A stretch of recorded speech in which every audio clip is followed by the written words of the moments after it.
All right, special master, whether it will be appealed, what happens if it's appealed. To Karl Rove, the legalities of this don't matter so much as the distraction that he says it could mean for Republicans focused on this issue at the expense of all others that are winnable issues for them if they stay on the economy and stay on inflation and stay on the issues that ultimately decide elections. Karl Rove with us right now. Karl, good to see you. So you really come back to, despite, whatever your views on this and arguing that a president can't be taking documents out of the White House and all of that, down to the distraction it's getting to be for Republicans defending him or either commenting on it and not on inflation that's running out of control, the big economic pocketbook issues, right?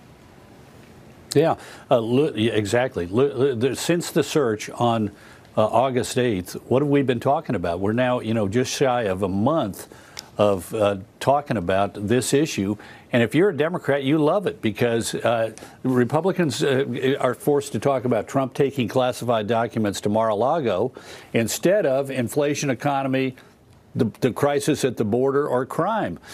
So if you're a Democrat, you want them to be talking about this. If you're a Republican, you really want to be talking about these things.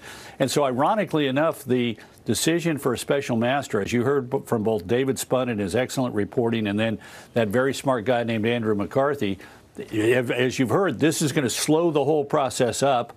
So, not a lot is going to happen in the next couple of months. There may be appeals and so forth, but in terms of new information, there's not going to be a lot. And Andy McCarthy said it was to the former president's advantage not to be talking about this issue. To Republicans, it's also an advantage not to be talking about this particular issue and instead talking about the things that people are talking about around the kitchen table, namely how do they keep up with the rising prices and how good is the economy going to be and what's going to be done about the border and the crime in their neighborhoods and communities.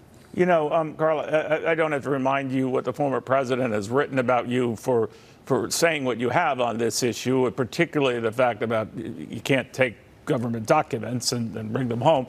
But does that bother you at a certain level, that what you're getting back to is this notion we've got to get off this obsession one way or the other and speak about the economy? I mean, you would think, and some people would say, well, maybe Karl's right about that, and that it's in the former president's interest as well, to make him less of an issue and more about the Republican Party's chances. Yeah, look, and I understand the angst that he feels, how strongly he feels about this, but this is a situation that's largely of his own creation. He should not have taken those documents, but now that we're in this kerfluffle over what have they gotten back and how are they handled, it is better for him not to be talking about it. When he went to Pennsylvania this weekend, he spent over 80 minutes talking about this situation, and less than half that advancing the cause of the two candidates he was there to advance and the issues that will either determine whether they get elected or not. People are not going to vote Republican in order to affirm President Trump's view of what those documents were, namely his property. They will vote Republican if they have a conviction that Republicans are going to do something about the inflation that's consuming our country, do something about strengthening our economy without spending a lot more money, taking it from taxpayers and turning it over to the government, and if they do something about border security and crime. That's what they care about.